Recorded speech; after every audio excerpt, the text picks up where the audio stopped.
The council chamber of the Nigma Empire was the largest building on their homeworld. It was made of black crystal that caught the light and threw it across the walls in strange patterns.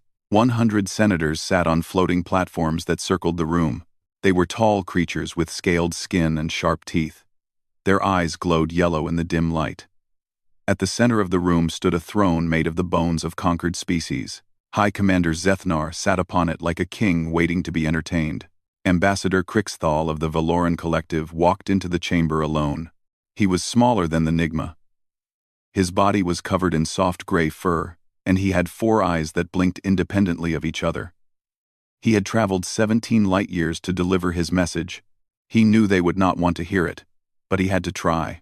The Valoran ambassador stopped in the center of the chamber and looked up at the Nigma commander. His translator device hung around his neck. It turned his clicks and whistles into words the Nigma could understand. "High Commander," Crixthal began. "I come to you with a warning from the Valoran Collective. We have learned that you are planning to invade human space. We urge you to reconsider this action." Now, Zethnar leaned forward on his throne. His crimson scales caught the light and seemed to glow like fire. A smile spread across his face, but it was not a kind smile. It was the smile of a predator looking at prey. "You have traveled all this way to tell us to be afraid?" Zethnar asked. His voice was deep and rough like stones grinding together. "The Nigma Empire has conquered 47 species. We have destroyed fleets that numbered in the thousands. We have crushed civilizations that thought themselves invincible. And you want us to fear these humans?" The senators laughed. The sound filled the chamber like thunder. Crixthal waited for the laughter to stop. He had expected this reaction. Every species reacted the same way. When warned about humans, they laughed, they boasted, they ignored the warning, and then they learned the truth the hard way. 17 cycles ago, Crixthal said calmly, "My people made the same choice you are about to make.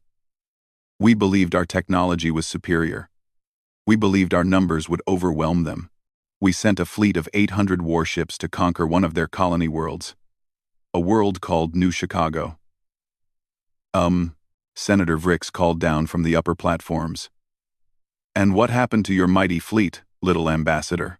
31 ships returned, Crixthal answered. "The humans did not simply beat us. They studied us. They watched how we fought, and they learned our patterns within hours. They turned our own tactics against us. When we tried to retreat, they followed us across 3 star systems, not because they wanted to destroy us completely, but because they wanted us to understand something important. They wanted us to know that our escape was not something we earned. It was something they allowed." Zethnar stood from his throne. He was nearly 3 meters tall, and his shadow fell across the ambassador like a dark cloud. "The Valoran are weak. Your ships are fragile. Your warriors lack courage. The Nigma are different. We are the greatest military power in this region of space. These humans are nothing but soft creatures from a small planet. They will fall before us like all the others." End quote. Crixthal shook his head slowly. "Every species believes they are different. The Kreeth believed they were different. They had warships that could crack planets. Now their homeworld is a human mining colony. The Sindari believed they were different. They had soldiers who felt no pain and no fear. The Sindari no longer exist as a unified people. The humans have a saying that I think you should hear. They say that those who do not learn from history are forced to repeat it.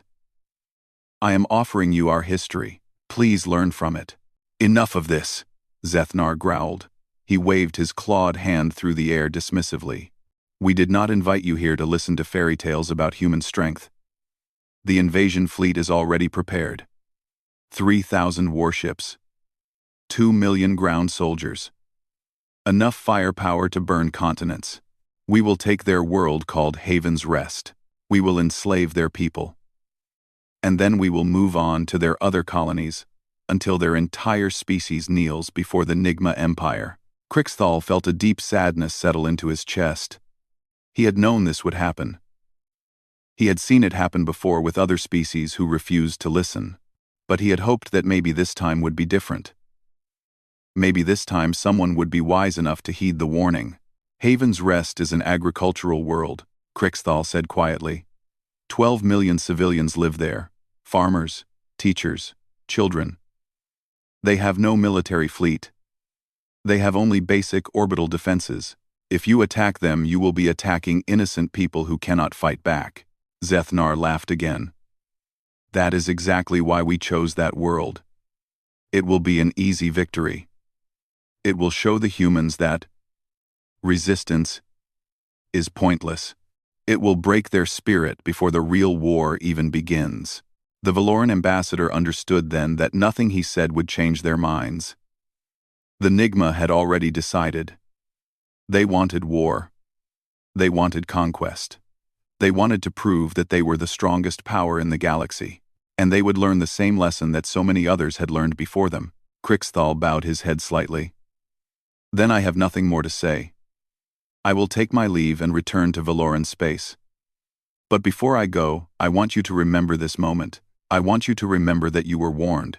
When the humans come for you, and they will come, I want you to remember that someone tried to save you from this fate.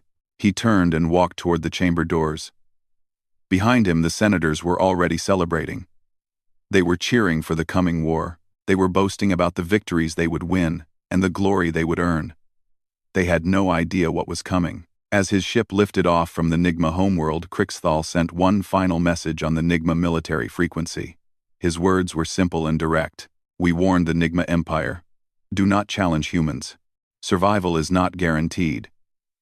You have chosen to ignore this warning. May whatever gods you believe in have mercy on you.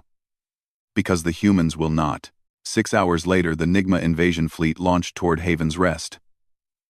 3,000 warships filled with soldiers who believed they were going to an easy victory. They were laughing and celebrating as they entered hyperspace. They were so confident in their strength that they did not even bother to send scouts ahead. They had no idea that in just a few days, their entire understanding of the galaxy would be shattered. They had no idea that they were about to meet a species that did not know how to surrender.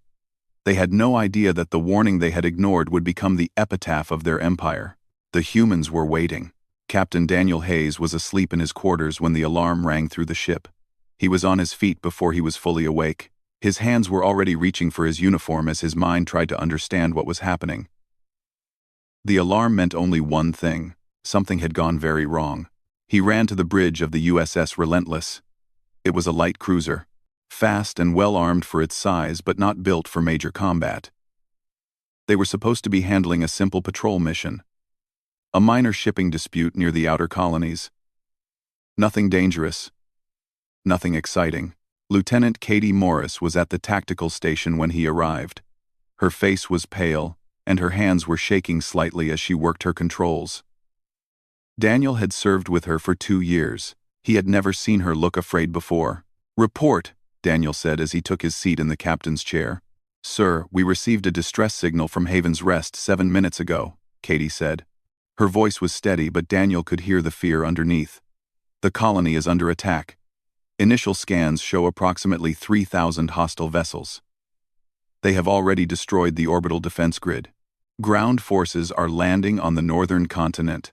Daniel felt his stomach drop. Haven's Rest. His sister Amy lived there with her husband and their 2 children. 12 million people lived on that world. Farmers and teachers and shopkeepers. Families trying to build new lives on a peaceful agricultural colony, and now they were being invaded by an alien fleet larger than anything he had ever seen. "What species?" Daniel asked. "Unknown, sir. We are running their ship signatures through our database now." Katie paused, as new information appeared on her screen. "Match found. They are Nigma. The Nigma Empire. We have limited intelligence on them, but they are known to be highly aggressive. They have conquered dozens of species in their region of space." Communications. Officer Eric Tran spoke up from his station. "Captain, the Nigma commander is broadcasting on all frequencies. He is demanding that the colony surrender immediately. He says if they do not comply within 1 hour, he will begin orbital bombardment of civilian population centers." Daniel closed his eyes for just a moment. 1 hour. 3,000 enemy ships. And his little cruiser was the only military vessel anywhere near the system. "How long until the Fifth Fleet can reach us?" he asked. Katie ran the calculations quickly. "Admiral Scott Patterson reports 16 hours at maximum speed, sir." 16 hours. The colony would be ash in 16 hours. The Nigma would burn every city and kill every person long before help could arrive, unless someone slowed them down. Daniel looked around his bridge. 26 men and women. Most of them were young. Many of them were on their first deep space mission. They had signed up for service, expecting patrols and escort duty. "Not this. Never this, Katie," Daniel said slowly. "What are our odds if we engage the Nigma fleet?" She did not answer right away. She did not need to run the numbers. Everyone on the bridge already knew the answer. One cruiser against 3,000 warships was not a battle. It was a death sentence. "Sir, our odds of survival are effectively 0, Katie finally said. "We might last 15 minutes if we are lucky." Daniel nodded. He had expected that answer. He stood up from his chair and walked to the center of the bridge. He looked at each of his crew members in turn. They were scared. He could see it in their eyes, but they were still at their stations.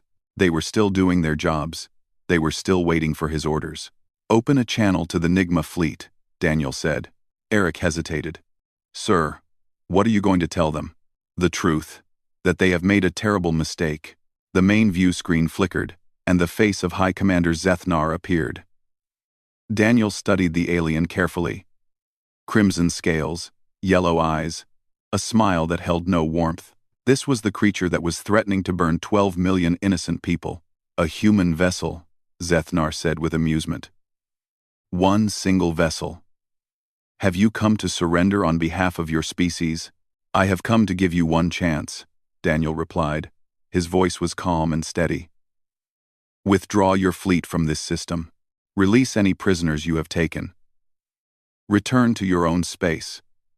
Do these things, and the United Earth Coalition will consider this matter closed." Zethnar laughed. It was an ugly sound, full of contempt. "You threaten me? One ship against 3,000? Your courage is amusing human, but your math is very poor." "I am not threatening you," Daniel said. "I am warning you. Right now you have attacked one colony. You have killed perhaps a few hundred people. That is a crime, but it is a crime we could move past. But if you continue this attack, and if you harm one more civilian, then you will cross a line that cannot be uncrossed. What follows will not be a war. It will be a lesson." "A lesson?" Zethnar leaned forward. "And who will teach us this lesson? You?" "No," Daniel said quietly. "We will." He signaled to Eric to cut the transmission. The screen went dark. "Katie, how long can we realistically delay them using hit-and-run tactics?" His tactical officer thought carefully before answering. "If we exploit gaps in their formation and use the local asteroid field for cover, maybe 4 hours? Maybe 5, if we get lucky. Then we buy them 4 hours." Daniel opened the ship-wide communication system. His voice would reach every crew member on the Relentless. "All hands, this is the captain. In approximately 15 minutes we will engage a hostile fleet of 3,000 vessels. Our mission is not to win. Our mission is to delay. Every minute we buy is a minute for our people on the surface to find shelter. Every minute we buy is a minute closer to reinforcement. Some of us will not survive this engagement." He paused and took a deep breath. "But our sacrifice will have meaning. When the Fifth Fleet arrives, they will find that the crew of the Relentless stood between an empire and the innocent. They will find that we did not run. We did not hide. We did not abandon the people we swore to protect. History will remember what we do today. Our families will remember. And the Nigma will remember. Battle stations. The crew moved with purpose now. Fear was still there, but it had been pushed aside by something stronger. Duty. Honor. The simple human need to protect those who could not protect themselves. The USS Relentless powered forward toward the Nigma invasion fleet. One ship against 3,000. 27 humans against an empire. The battle for Haven's Rest had begun. The Relentless should have died in the first 15 minutes. Every military expert would have said the same thing. Every tactical computer would have predicted the same outcome. One cruiser against 3,000 warships was not a battle. It was an execution. The Nigma commanders expected to swat the human ship aside like an insect and continue their invasion without delay. They were wrong. Captain Daniel Hayes had spent 12 years in the human fleet. He had studied every battle tactic ever recorded. He had trained in simulators that threw impossible scenarios at him until he could think 3 moves ahead without effort. He had learned from the best commanders humanity had ever produced, and now he was putting all of that knowledge to use. When the Nigma massed their ships to crush him, he slipped through gaps in their formation like water through fingers. When they spread out to trap him, he struck at isolated vessels with devastating precision. He used asteroid fields as cover. He hid behind gas giants. He even used the magnetic field of Haven's Rest itself to mask his approach. The Nigma had never fought humans before. They did not understand what they were facing. Lieutenant Commander Nathan Pierce worked miracles in the engine room. The ship was taking damage. Hull breaches were opening. Systems were failing. But Nathan refused to let the Relentless die. He rerouted power from non-essential systems. He patched holes with emergency sealant. He pushed the engines past every safety limit they had. She was not built for this, Nathan told the captain during a brief moment of calm. His face was covered in sweat and coolant. His hands were burned from working on overheated machinery. But I will keep her flying until she falls apart around us. By the second hour, the Nigma commanders were getting frustrated. They had lost 11 ships to a single cruiser. Their carefully planned invasion was falling behind schedule. High Commander Zethnar demanded to know why his fleet could not destroy one small enemy vessel. By the 4th hour, frustration had turned to anger. The Relentless had destroyed 29 Nigma warships. The human captain was making fools of them all. Zethnar ordered 50 ships to break formation and hunt down the cruiser at any cost. Daniel saw the trap forming. He dove toward the planet's atmosphere using the friction and heat to mask his engine signature. The Nigma ships followed, but they were not designed for atmospheric combat. 3 of them broke apart from the stress. 2 more collided with each other in the confusion. Daniel emerged on the other side of the planet and destroyed 4 more vessels before they could react. By the 6th hour, the Nigma had lost 47 ships. The Relentless was badly damaged. Half the crew was dead or wounded. Weapon systems were failing one by one. The ship was venting atmosphere from a dozen breaches. But they were still fighting. More importantly, they had achieved something remarkable. They had made the Nigma hesitate. For the first time in the invasion, the Nigma commanders were unsure of themselves. They had expected easy victory. Instead, they were losing ships to a single enemy that refused to die. The ground assault on Haven's Rest was stalling as commanders waited for the space battle to end. Then the 5th Fleet arrived. 200 human warships dropped out of hyperspace at the edge of the system. 12 battle cruisers, 80 destroyers, over 100 support vessels, and at the center of the formation was the flagship USS Defiant, carrying Admiral Scott Patterson. The Admiral studied the tactical display for exactly 3 seconds. He saw the damaged, Relentless, still fighting. He saw the 3,000 Nigma ships. He saw the colony below, still intact, and he understood everything he needed to know. Nigma Commander, Patterson said over an open channel. His voice was cold and flat like ice. You were warned. Your people were warned. You chose to ignore those warnings. You chose to attack our civilians. You chose to continue that attack for 6 hours while one ship tried to stop you. He paused for just a moment. Captain Hayes, report your status. Daniel's voice came through weak but clear. Still here, Admiral. Relentless is combat ineffective, but we are still here. Outstanding work, Captain. Fall back to the fleet for medical support. Patterson's tone shifted. It became harder. Colder. More dangerous. Nigma Commander, you now have 2 options. Surrender unconditionally and your surviving people will be treated fairly.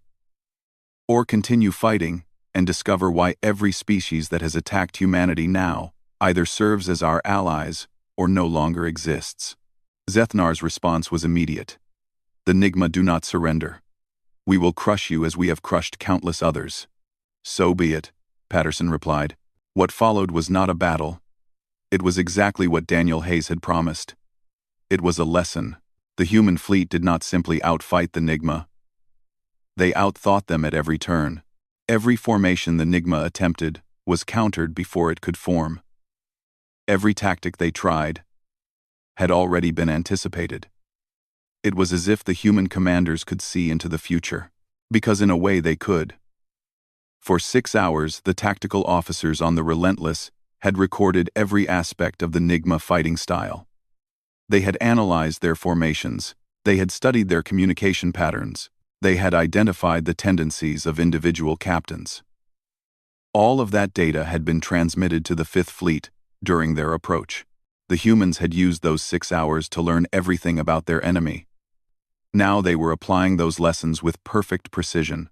Within 2 hours, the Nigma fleet was in chaos. Within 3 hours, they were retreating. Within 4 hours, the invasion force that had numbered 3,000 ships was reduced to scattered survivors, fleeing for their lives. Admiral Patterson watched the enemy retreat on his view screen. His expression did not change. He felt no joy in this victory. Only a cold determination to make sure it meant something. "All ships," he ordered. "Pursuit course. We are going to follow them home." His executive officer, Commander Kyle Dawson, looked at him with surprise. "Sir, the battle is won. Should we not stay to protect the colony?" "The colony is safe. The Nigma ground forces are surrendering. But this war is not over." Patterson turned to face his crew.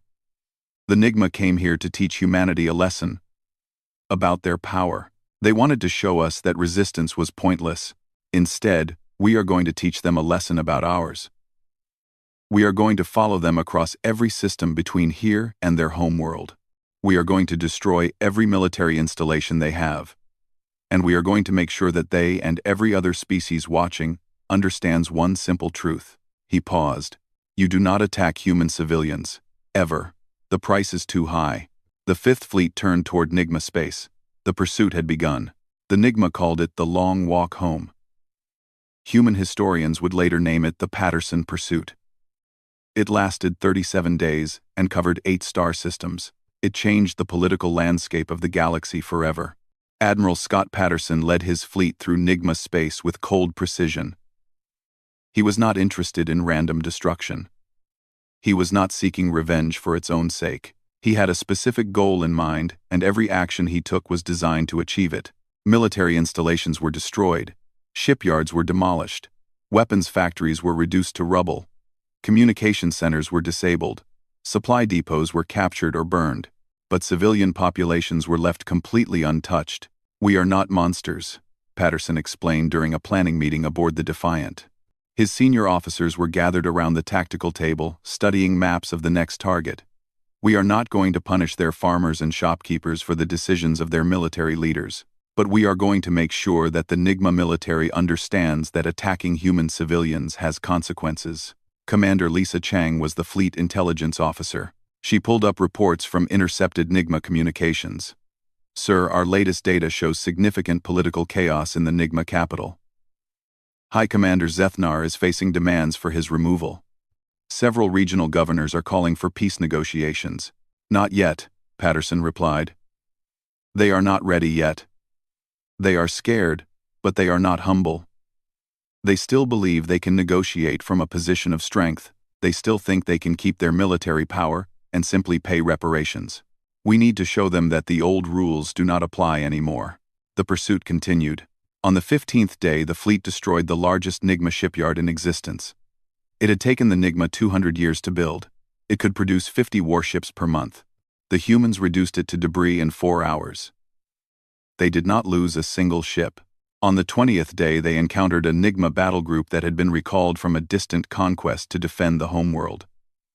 It numbered 800 vessels, crewed by veterans of dozens of campaigns. They were the elite of the Nigma military, the best they had to offer. The battle lasted 6 hours. When it was over, not a single Nigma ship remained. The human fleet had lost 11 vessels. 11 against 800. The ratio was so lopsided that some Nigma commanders simply refused to believe the reports. On the 23rd day, the fleet discovered something that changed the tone of the pursuit. A Nigma prison station orbiting a dead moon. Inside were 3,000 human civilians from Haven's Rest. They had been captured during the initial invasion and were being transported to labor camps deeper in Nigma space. Captain Megan Brooks led the rescue operation. She commanded the Marine forces attached to the fleet. She was known for her tactical precision and her absolute refusal to leave anyone behind. "Every human on that station comes home," she told her squad leaders before the assault. "Every single one. I do not care how long it takes. I do not care what we have to go through. No one gets left behind." The assault took 4 hours. The Marines moved through the station, level by level, clearing Nigma guards and freeing prisoners. When they found the cells holding the human civilians, some of the Marines had to stop and compose themselves. The prisoners had been treated badly. They were thin and bruised and terrified, but they were alive. When the last prisoner was loaded onto a transport ship, Captain Brooks personally walked through every cell one more time. She found a young girl hiding under a cot, too scared to come out. The girl was perhaps 7 years old. She had been separated from her parents during the invasion. Megan knelt down and spoke softly. "Hey there. My name is Megan. I am here to take you home. Can you tell me your name?" "Emma," the girl whispered. "That is a beautiful name, Emma. I have a ship waiting outside. There is food and warm blankets and people who will help you find your mom and dad. Will you come with me?" Emma looked at the Marine captain with wide eyes. Then she reached out and took Megan's hand. Together they walked out of that dark place and toward the light. On the 29th day, something unexpected happened. The fleet encountered a Nigma hospital ship fleeing toward the homeworld. It was filled with wounded soldiers from the battles the humans had already won. It had no weapons. It posed no threat. Admiral Patterson ordered the fleet to escort it safely to its destination. He also ordered medical supplies from Coalition reserves to be transferred to the hospital ship. Commander Kyle Dawson asked the question everyone was thinking. "Sir, why are we helping them?" "They are the enemy. They attacked our people." Patterson looked at his executive officer with calm eyes. "Because we want them to understand the difference. We destroy their weapons, but we save their wounded. We demolish their shipyards, but we leave their farms intact. We are showing them that we are not conquering. We are teaching. The lesson is this: humanity will not tolerate aggression against our people, but we will not become what we are fighting against." On the 37th day, the fleet entered orbit around the Nigma homeworld. The planet's defenses were formidable, but outdated. The defenders knew they could not win. Surrender requests flooded every communication channel. Patterson accepted their surrender in a ceremony broadcast across Nigma space. He stood in the ruined Grand Council chamber where Ambassador Crixthal had delivered his warning just 40 days earlier. "This war is over," Patterson declared. "But let me be clear about what this peace means. The Nigma military expansion is finished. Your war fleet will be dismantled. Your weapons programs will be monitored. For the next 50 years, human observers will be stationed throughout your territory to ensure compliance." High Commander Zethnar was brought before him in restraints. The crimson-scaled warrior who had laughed at the thought of fearing humans now stood, defeated and broken. "You cannot do this," Zethnar hissed. "We are a proud people. We will not be occupied." "You are not being occupied," Patterson replied. "You are being supervised. There is a difference. If your people demonstrate that they have learned from this experience, then the supervision will end. You will be welcomed as partners, but that choice is yours. We have shown you what happens when you choose violence. Now show us you can choose differently." The war was over. The lesson had been delivered. Now came the harder work of building something better from the ashes. 5 years had passed since the war ended. Ambassador Crixthal of the Velarin Collective stood on a transport ship approaching the Nigma homeworld. He remembered the last time he had visited this place. He remembered the arrogance of their leaders. He remembered how they had laughed at his warnings. He wondered what he would find now. The world below looked different from orbit. The massive military stations that had once circled the planet were gone. In their place were civilian trading posts and cultural exchange centers. Ships from a dozen different species moved through the space lanes. Valoran, Kreeth, even human vessels were common now. First speaker Lyra then was waiting to greet him when his ship landed. She was the new leader of the Nigma people. The first female to ever hold the position. Her scales were amber-colored rather than the aggressive crimson that the old military elite had favored. She was young and her eyes held none of the cruelty that Krixthal remembered from his previous visit. "Ambassador," Lyra then said. She bowed in the traditional Valoran style, showing that she had studied his culture. "Welcome back to our world. I believe you tried to prevent all of this many years ago." Krixthal returned the bow. "I take no pleasure in being right, first speaker. Too many lives were lost because your predecessor refused to listen." "We are listening now," Lyra then replied. "Please walk with me. There is much I want to show you." They walked through the capital city together. A small group followed them, including Nigma officials and human observers. Krixthal noticed the changes immediately. The streets that had once been filled with military parades now hosted markets and festivals. Children of different species played together in public parks. The statues of conquered enemies had been replaced with monuments to peace and cooperation. "When the humans first arrived as supervisors, we expected the worst," Lyra then admitted as they walked.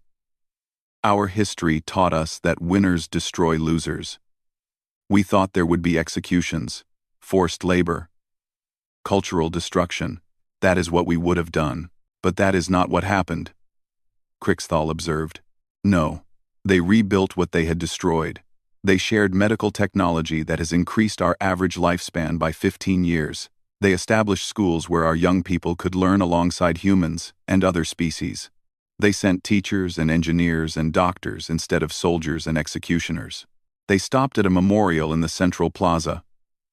It was a simple wall of black stone with names carved into its surface. Human names and Nigma names, side by side. The fallen from both sides remembered together. Most surprisingly," Lyra then continued, "they helped us understand ourselves.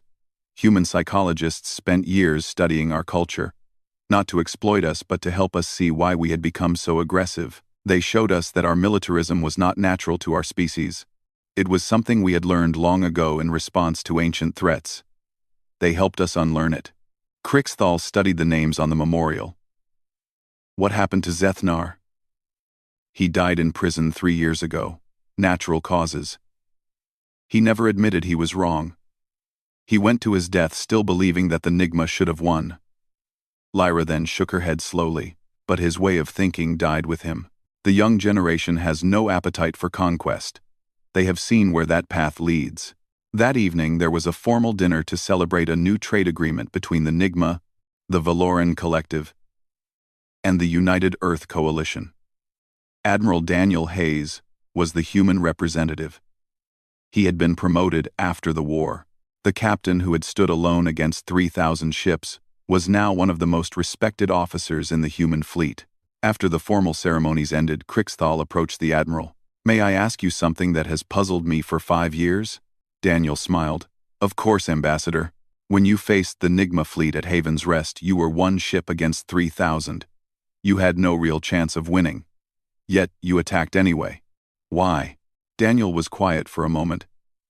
He had been asked this question many times over the years. Politicians and historians and military experts all wanted to understand the decision that had changed the course of galactic history. "Because they were threatening my people," he said finally. "Civilians, families, children. My own sister lived on that colony." He paused, gathering his thoughts. "But there is more to it than that. Humans have a complicated history. We have done terrible things to each other over thousands of years. Wars, cruelty, suffering beyond imagination. But we have also learned from those mistakes. We have learned that there are moments when standing up matters more than survival. We have learned that the willingness to sacrifice everything for what is right is the only thing that separates civilization from barbarism." Krixthal nodded slowly. "And the pursuit? The destruction of the Nigma military? Was that also about principles?" "Partly," Daniel admitted. But it was also about sending a message. We needed every species in the galaxy to understand that attacking human civilians would not be tolerated. The Valoran learned that lesson years ago. Now, the Nigma have learned it. And anyone else who might be thinking about attacking our people has seen what happens. Our genst dot around. Some would call that arrogance. Some would call it survival. Daniel looked out at the gathering of humans, and Nigma and Valoran sharing food and conversation. Former enemies now becoming friends. The galaxy is vast and full of dangers. Humanity is young compared to most spacefaring civilizations. We cannot afford to appear weak, but we also cannot afford to become monsters. That is why we rebuilt what we destroyed. That is why we are standing here tonight sharing a meal with former enemies. Power without mercy is just tyranny. And humanity has had enough of tyrants. First speaker Lyra then joined them holding a glass of ceremonial wine. A toast, she proposed. To lessons learned. And to the hope that future generations will never need to learn them again. They drank together, human and Valoran Enigma, former enemies bound by hard-won understanding. Later that night, as his ship departed the Nigma homeworld, Ambassador Krixthal composed a message for the Valoran diplomatic archives. It was meant for any species that might someday consider challenging humanity. We warned the Nigma Empire, do not challenge humans. Survival is not guaranteed. They did not listen. They survived only because humanity chose to show mercy. Do not assume that mercy will be offered twice. The humans are not the most numerous species in the galaxy. They are not the oldest. They are not the most technologically advanced. But they possess something far more dangerous than numbers or technology. They possess conviction. They will sacrifice everything for what they believe is right. And what they believe is this: their people must never be harmed. Their families must never be threatened. Their civilians must never be attacked. Cross that line, and you will face not just a military response, you will face a force of nature. You will face a species that has spent millennia fighting itself, and in doing so, has become the most adaptable and determined warriors the galaxy has ever known. He paused before adding his final words. We warned the Nigma Empire. Consider yourselves warned as well. Wud. The message was sent. The lesson was recorded.